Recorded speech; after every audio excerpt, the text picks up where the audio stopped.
The biggest economic secret in world history might be this: everyone is in debt, but no one is truly the creditor. Today, most governments in the world live with debt. The debt of the United States has long surpassed trillions of dollars. European countries are under heavy debt pressure. Japan continues its path with debt far exceeding the size of its economy. And global debt has multiplied beyond the world economy several times over. At this point, we need to stop and ask, if everyone is in debt, who is the creditor? This is where money, power, and history intersect. What we see is only the tip of the iceberg. Debt is not as simple a burden as we think. It is the backbone of the modern system. The structure that makes wars possible, postpones crises, and keeps the system standing. To understand this, we must look back in history. The concept of national debt did not emerge in financial centers. Its real birthplace was the battlefield. At the end of the century, as Europe struggled with wars, state treasuries were running empty. So kings chose a different path, spending tomorrow's revenues today. In other words, spending money that didn't yet exist. This approach completely transformed the order. Credit became a new source of power for states. Borrowing was no longer seen as weakness. A state that could borrow easily was considered trustworthy. Gold ceased to be the main driver of wars. Governments began financing themselves through bonds. Weapons were replaced by balance sheets. Years passed. The system evolved over time. Today, debt is the primary product of the global system. States constantly borrow. That debt moves into the hands of banks. Those debts enter the balance sheets of central banks. Fresh money flows into the economy. The wheels keep turning. The overlooked reality is this: debt circulates more internally than externally. Pension systems, insurance institutions, commercial banks, national central banks. Indirectly, the creditor is the citizen. The state collects revenue from the public. Taxes cover interest payments. The interest paid flows back to the public. A self-contained system. Debt cannot be denied. But the creditor is often just another part of the system. This situation is not limited to one country. A similar system operates all over the world. Bonds change hands between countries. Central banks hold foreign debt. Investment funds move globally. Economies are interconnected.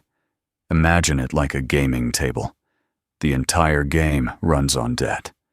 The game continues because no one leaves the table. The game is still being played. And what makes it possible is trust. In the modern system, money and debt are intertwined.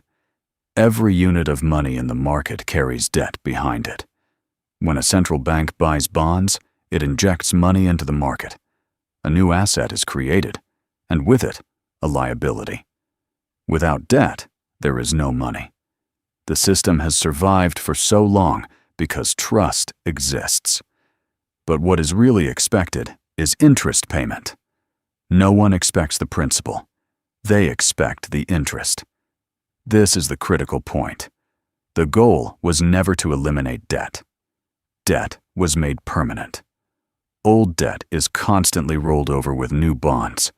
This process is called refinancing. Debt does not disappear. It changes hands. But what happens if trust ends? History has shown this many times. A debt crisis pushes interest rates up. Capital leaves the country. The currency weakens. The economy begins to shrink. At that point, the creditor becomes visible. Pressure begins. International institutions intervene. Rescue plans are activated. But there is always a cost. Debt is not just about numbers. It affects people's lives. Today, the global system is at a different stage. Major economies can still borrow at low cost. because bonds are considered safe havens. Pension systems depend on them. Banks rely on them as security. The financial order is built upon them. Now imagine a different scenario. What would happen if a state became debt-free? Bonds would disappear from the system. Banks would be left without collateral. Money flow would slow. The risk of deflation would emerge. In other words, the foundation of the system would vanish. The strange reality is this. This order survives on debt, but not everyone stands equally within it. Interest does not distribute evenly. The tax burden rests on the public. Interest income flows to capital owners. For this reason, debt is not only a matter between states, it is also a mechanism of transfer between classes. As debt grows, asset holders become wealthier. Those who pay the most into the system are not necessarily those who gain the most. That is why global debt widens inequality. So let us return to the question. To whose pocket is the world indebted? A single state? A single institution? A hidden power? Definitely not. Today, the global order stands at a new point. Governments issue debt. Banks multiply it. Funds trade it. C. Citizens feed the system through taxes and savings. The line between debtor and creditor has blurred. We are all both debtors and creditors. The real risk lies elsewhere. The system does not break because of the size of debt, but because of loss of trust. If investors believe interest payments are no longer sustainable, if central banks are perceived to have lost control, if governments are thought incapable of managing their debt, then a chain reaction begins. Interest rates rise. Debt cannot be rolled over. Economies contract. Political consequences follow.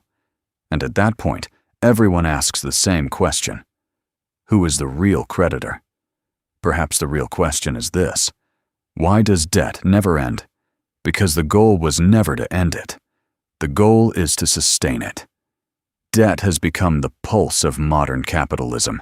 It must keep beating. If it stops, the system freezes. That is why when politicians talk about eliminating debt, they often sell an illusion. The real objective is not to remove debt, but to keep the system believable. The conclusion is this. Sovereign debt is not a conspiracy. It is design, built not to be repaid, but to continue. And this structure rests on trust. As long as trust exists, numbers can keep growing. When trust disappears, even the strongest-looking systems collapse. If this perspective opened a different window for you, subscribe. Because the answers are not in the headlines. They are hidden in history. And I will continue to show you where to look.